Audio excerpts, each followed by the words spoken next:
follow your heart. I'm sure it's something that you've heard a lot of, especially if you're interested in spiritual energy and working with your heart and also your life purpose. It's out there a lot. It's even on t-shirts. Let's face it, it's a slogan. So it's just nice to reflect. I think that this is a very important thing to do if it's something you're intending you want to do. But at the same time, it's not always an easy path. And I want to reflect that for you in case you might be judging yourself and feeling, well, I'm following my heart and why am I not feeling so good? Or why am I feeling some more fear? It's not always going to be sunshine and rainbows because the whole world has been set up to not be as heart-centered as it could be. That is changing. I'd like to reflect that. But being someone who is heart-centered in this world can be a challenge. So first of all, give yourself a pat in the front and back of your heart and just feel into the courage it takes to say, I want to follow my heart. But don't beat yourself up if following your heart is challenging. So the other thing I wanted to say about this too is heart is not emotional feelings. So in spiritual work, we talk about energy and vibration. And you might say the words, I'm feeling this. And I often do that because I'm describing the energy that's coming through. And I also feel that our human vocabulary can be limited. One word means something to someone else that it doesn't mean to us. But I want to go back to the idea of emotions. So because people say, oh, you need to, don't listen to your heart because it will sway you with emotions and the head is the one that's sensible.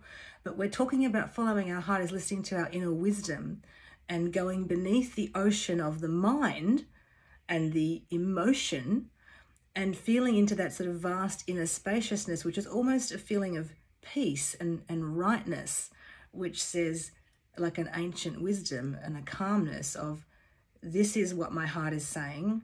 And it might be leave a situation, leave a person, take a risk that you feel a bit frightened to do, but you also cannot deny that's what's being asked of you. Higher guidance and tuning into your soul, your team of higher guidance, any information and messages that you receive from them or from your own heart will not be a hot flush of, say, excitement or fear. So if someone had a feeling of, I must do this, this is me following my heart, but this sort of bouncy energy, it's more likely it's just an emotion and it's not the actual heart guidance, which comes like if you've ever heard one of those beautiful Tibetan bells or a big bell gong that's just been struck and this deep resonance, like an ocean wave of sound is just in the space, then you will know the difference between an emotion, which can be a little bit, hectic, either joyful or fearful. It can be a little bit fluttery, and a deep sense of heart wisdom. So I just wanted to reflect that. And I'm also going to bring in some crystals just for a little mini activation blessing. And we've got purple fluorite here.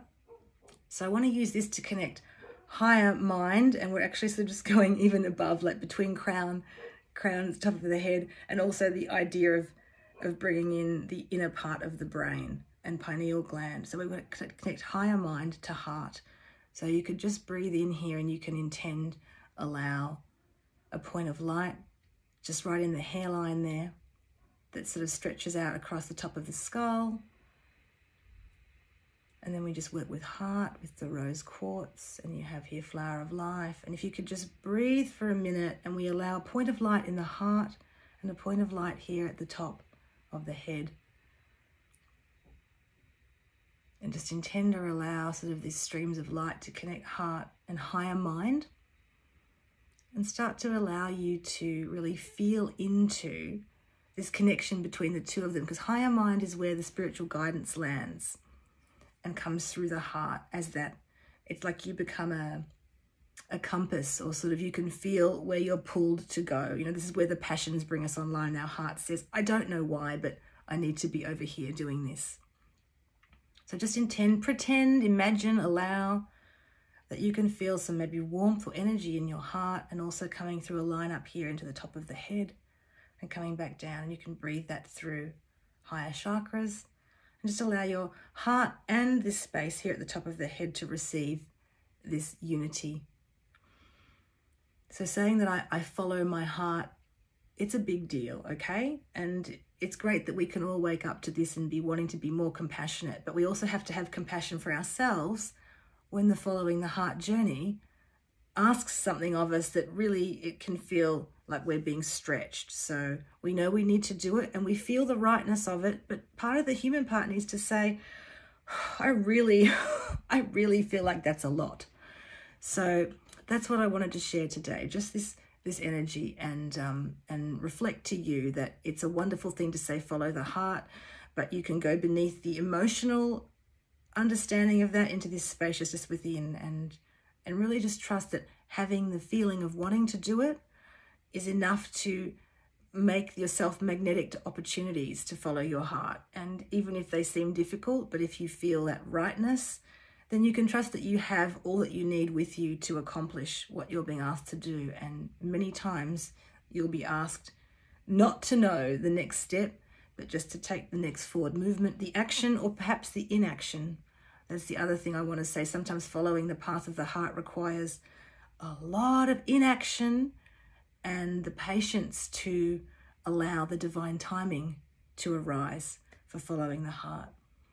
So follow your heart, and it's not always easy, but it's beautiful, and it's becoming more and more the way that we are on earth, heart-centered, unity-centered, compassionate and aware.